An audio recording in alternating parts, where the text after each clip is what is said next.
So we are just moments away to seeing the cars hit the track for the Styrian Grand Prix, and that's why we want to introduce you a very important person for the next Grand Prix, Enrico Gualtieri, head of the power unit area. Enrico, is the reception okay? Can you hear me? Yes, loud and clear. Ciao, Mark.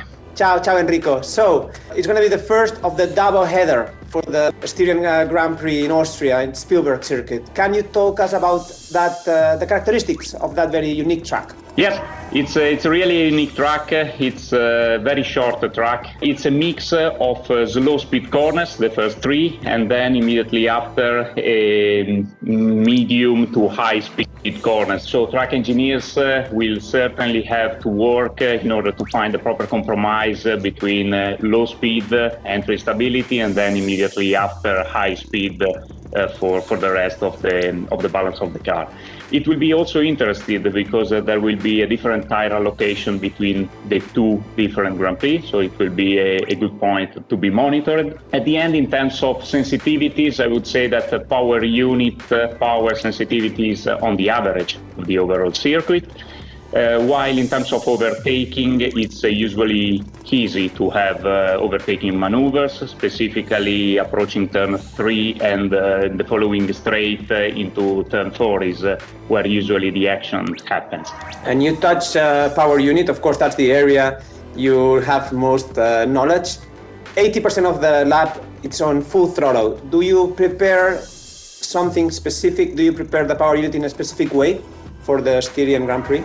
Yeah, I would say that generally speaking, it's almost the same also about trying to deploy the best power unit performance package, ERS strategy, and somehow to have a look and to take care of drivability. But you are right, it's quite specific. The ERS strategy has to be really taken into account because the time on part throttle and the time in braking is not so high, so it could be difficult to properly recharge the battery through the MGUK.